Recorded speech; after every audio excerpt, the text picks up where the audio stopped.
Y ahora tengo el placer de presentar, que además está en el plató con nosotros, a Pepe Rosiñol, que ya es la segunda vez que nos vemos en el día de hoy. La primera fue en Radio Inter con Albert Castillón. ¿Cómo estás? Y nos hemos prometido que segunda y última. En el día de hoy, desde luego, no vamos a volver a vernos en todo el día. Pepe, vamos a hablar de algo muy serio y es la guerra de Rusia y Ucrania. La pregunta que hoy le trasladamos a nuestra audiencia es si habrá un Nuremberg, habrá un juicio para condenar los crímenes de guerra evidentes, a pesar de que, por desgracia, haya gente que incluso los niegue, esté manipulada, propagandísticamente hablando. ¿Habrá ese Nuremberg para Putin? Yo, lamentablemente, he de decir que creo que no. Básicamente, claro, si uno piensa en Nuremberg, hay que retrotraernos. En Nuremberg ocurrió porque a la Alemania nazi fue conquistada y, digamos, todos los gerifaltes del nazismo fueron condenados. En este caso estamos hablando de una guerra, de una invasión por parte de Rusia a un país soberano como es Ucrania, con lo cual no habrá una descomposición del Estado ruso y sería muy difícil. La única manera que podría ocurrir esto sería una descomposición del gobierno ruso, una especie de golpe de Estado, una revolución que los apartase y entonces los entregase a la justicia internacional. Si no, es imposible. Imposible. O sea que si eso no ocurre, la matanza, el genocidio que hemos visto en Bucha, por ejemplo, ¿saldría impune? Absolutamente. Es que es más probable que salga impune que realmente se pidan responsabilidades. Es que va a ser así, van las cosas como son. Y fíjate que empezamos ahora con la guerra, la desinformación. En Mariupol ya verás como los rusos dirán que los ucranianos han hecho no sé cuántas cosas, con lo cual va a quedar impune. Incluso sí que es cierto que me imagino que la justicia internacional habrán algunos generales o oficiales rusos que ya están identificados que no podrán salir de Rusia y punto. Esto será su condena, que no puedas viajar al extranjero, porque entonces puedes tener un problema. No sé si recuerdas tú el caso Pinochet. Sí, hombre, claro. Pues algo muy parecido puede ocurrir.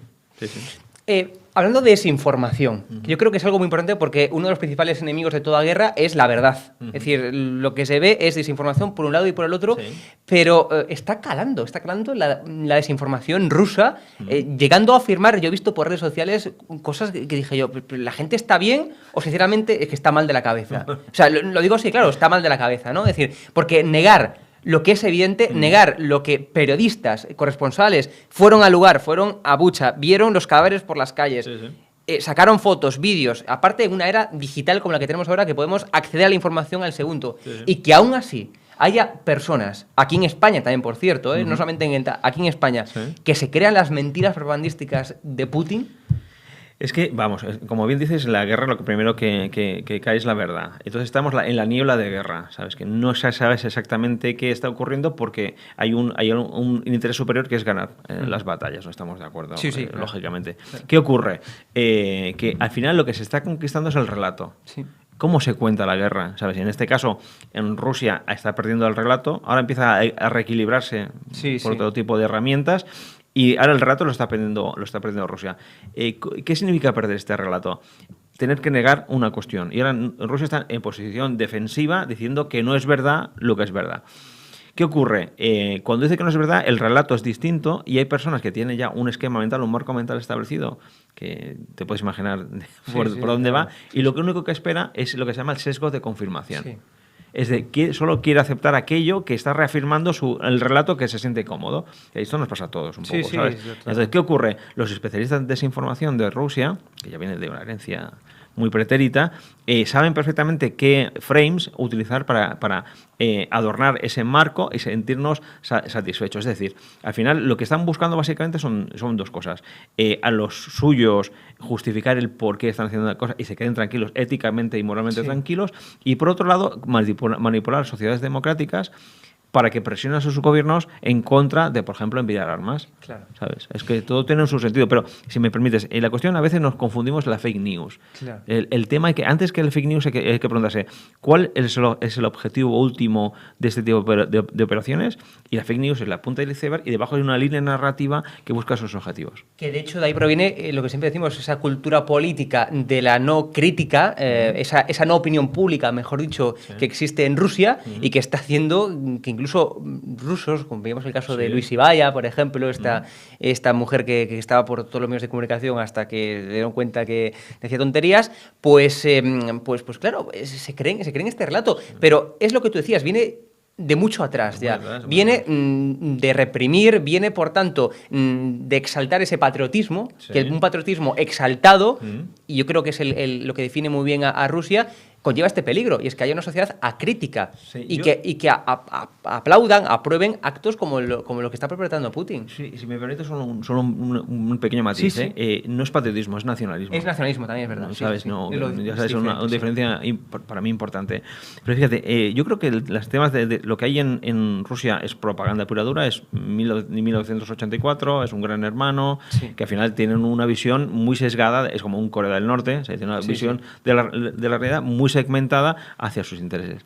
¿Qué ocurre? A mí me preocupa más la desinformación en el mundo occidental. Mira, en el año 1989, si mal no me equivoco, un coronel español que estaba adscrito al servicio de inteligencia de la OTAN, ahí en Bruselas, publicó un artículo y que decía básicamente que la KGB de aquel entonces gastaba entre un 70 y 80% de su presupuesto en sistemas de desinformación contra las democracias. Claro, el tema de la democracia es el mejor de los sistemas posibles, pero es una sociedad muy vulnerable. Claro. ¿Por qué? Porque si tú, por ejemplo, por el tema de la energía nuclear, te introduces en los movimientos ecologistas y empiezas a cuestionar el tema nuclear, lo que estás cuestionando no es la energía nuclear, sino es el frame nuclear. Claro. No sé si me estoy explicando. Sí, perfectamente. Claro. Y esto, de forma sostenida en el tiempo, consigues dividir a la sociedad y en un momento dado activar según qué mecanismos para decir, oye, ¿y por qué tenemos que enviar armas a los ucranianos? Claro. Porque entonces estás retroalimentando la guerra, lo que decía Pablo Iglesias. No solamente la guerra, sino que esto sucede en todas las cuestiones de la vida y de la política. O sea, lo que estás comentando, lo del lack of, de los frames, de tal. Exactamente.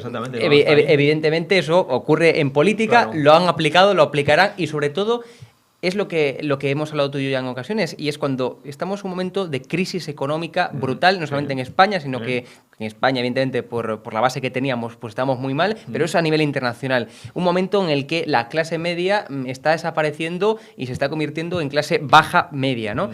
Y en este contexto es mucho más fácil manipular a las personas. Correcto. Es que sí, históricamente siempre ha ocurrido esto. Entonces, si tú coges el caldo de cultivo de esta crisis económica y lo que nos rondará, que será interesante, más estas estrategias de desinformación sólida, y coges digamos, la parte superior, que son las redes sociales que no existían en los años 80, tu capacidad de impactar o amplificar mensajes es mucho mayor. Con lo cual empiezas a fragmentar a la sociedad y puedes hacer lo que tú quieras. Pues el caso de Venezuela es paradigmático, ¿sabes? Que lo que ocurre, tú empobreces a la población y al final la tienes subvencionada, la tienes como adoctrinada y necesitada de una subvención pública que depende del partido que tienes que votar, porque si no te quedas sin subvención. Claro. Desde luego, mientras la población va de mal en peor económicamente hablando, los del gobierno de Pedro Sánchez van perfectos. Es decir, desde luego, tenemos que hablar del caso González Laya, que dejó de ser ministra de Exteriores, después de las burradas que hizo como ministra de Exteriores, posiblemente la peor ministra de Exteriores que tuvimos en toda la historia democrática de España. Recordemos que fue apartada por ese caso Gali, por ese traer al Frente Polisario de forma pues ilegal aquí en España, vamos, como de película, entrando con documentación ilegal, con el aval, por supuesto, del Centro Nacional de Inteligencia, porque aquí en España no entra nadie de forma ilegal, si no es con el aval del CNI, ¿no? Y ahora está en Danone, es decir, pero lo peor es la justificación. Es que no trabaja con nosotros, es colaboradora. Eso es lo que justifica desde Danone para sortear la ley de incompatibilidades que impide en 2 años ocupar un cargo en el sector público, en el privado, perdón. ¿No te parece un poco extemporáneo de ministro de Exteriores a una empresa de alimentación francesa? Bueno, eso también. Dices, a ver, ¿cómo cuadra todo esto? Pero si me permites el comentario, es que lo has dicho del tema del caso Gali, que para mí es la peor ministra de todo esto, pero el tema de la política internacional se construye a medio y largo plazo. Tienes que pensar como mínimo 10 años vista qué va a ocurrir. En nuestro país hemos pasado de traer a Gali presuntamente de forma ilegal para presuntamente un tratamiento en Logroño a ceder el Sáhara. ¿Os dais cuenta de esto? Es que eso es un problema, porque al final la imagen de España que sale muy dañada, la credibilidad como Estado, como país. Ya me importa Sánchez. A mí me duele mi país. Claro. Que sale absolutamente dañada. Y eso significa que no ha habido una lógica dentro de los intereses que tiene España a nivel internacional. Claro, también si vemos, si empezamos a echar un poquito para atrás, no mucho para atrás, y vemos a Zapatero en el día del desfile de las Fuerzas Armadas, sentado cuando pasaba la bandera norteamericana, Sí, qué barbaridad. es que ahí empieza todo. O vemos un grupo de batalla de un portaaviones norteamericano que nos invita a una fragata, que eso es un lujo para la formación de cómo se tienen las cosas, se desvía hacia el Golfo Pérsico por un problema y nos damos la vuelta y dejamos desatendido un flanco de un grupo de batalla de estadounidense.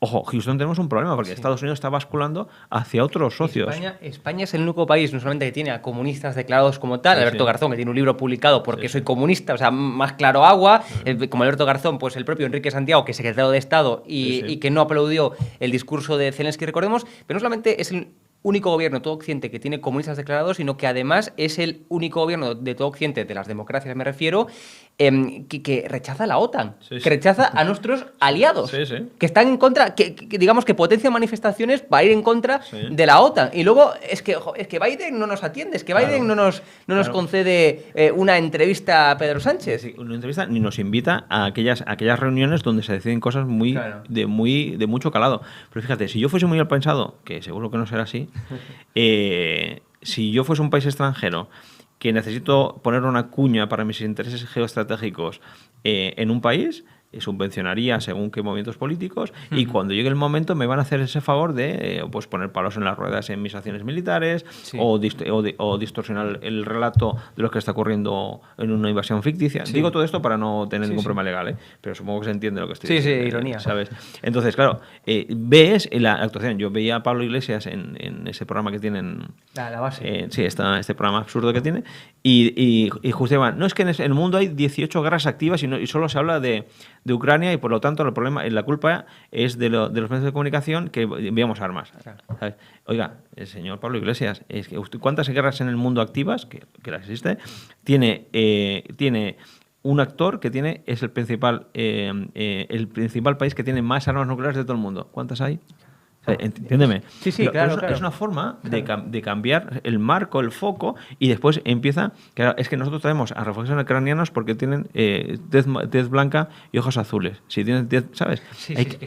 Claro. Es que es para desviar el discurso, simple y llanamente. Son los frames que hablamos antes, los marcos de opinión, para desviar el asunto principal. Claro. Y ya está, no hay más. Entonces, ese electorado, el objetivo ¿cuál es? Que ese electorado presione a nuestro gobierno para los intereses que tienen en otros países. Para concluir, Pepe, Argelia finalmente, la crónica no muerte anunciada, sube el precio del gas a España, y remarco a España porque no es al resto de países, es a España. Después de efectivamente el absurdo, esa carta, que igual que con Marruecos hay que tener una buena relación, pues yo creo que estoy de acuerdo y estamos todo el mundo de acuerdo, pero ese loco no era ni el momento, ni las formas, ni el tiempo, ni nada. O sea, lo que perpetró fue una pifia también histórica por parte, en términos de política exterior, por parte de Pedro Sánchez, y ahora estamos asumiendo las consecuencias. Yo no llamaría pifia. Bueno, está todo muy meditado también. Yo creo que ha sido obligado y presionado por alguna potencia extranjera que está en el otro lado del Atlántico, que le ha dicho o haces esto o vamos a ir a mucho peor. Sí, eso también es muy yo lo veo de esta manera. Y Argelia, lógicamente, ha respondido como tenía que responder. ¿Sabes? Que dijeron que no va a subir, pues ha subido. Y hay que tener en cuenta una cosa. Argelia tiene un ejército que empieza a ser muy peligroso porque nos puede cerrar el Mediterráneo. ¿Sabes? Ojito, y nosotros, ahora me parece que fue ayer Sánchez inauguró la puesta en la quilla de la primera F-110 con 10 años de retraso. Bueno, pero quería suprimir hasta el Ministerio de Defensa. Y ahora es el adalid de la defensa española. Pero es que es tremendo esto, ¿sabes? O sea, a mí que Dios me perdone. Pero claro, ¿tú te acuerdas que en 2016... antes de pactar con Esquerra Republicana, antes de pactar con Bildu, aparecían en las elecciones con una bandera española hiperbólica, casi absurda, porque no hacía falta tanta bandera, ¿sabes? Es que es un personaje realmente que le es igual blanco-negro. Yo creo que es el cenit del sofismo, o sea, puede defender lo mismo o lo contrario, y ni parpadea. Con 24 horas de diferencia, literalmente. Oye, con 24 horas. No enviamos armas, sí enviamos armas. 24 horas de diferencia. Sin problema. Esto también viene proyectado desde Europa. Oye, dejemos de hacer el tonto porque esto es una cosa grave, ¿sabes? Y entonces... Pero vamos, en fin, tenemos lo que tenemos. Total. ¿Y por qué lo hemos votado aparte? Por supuesto, siempre es así, siempre es así.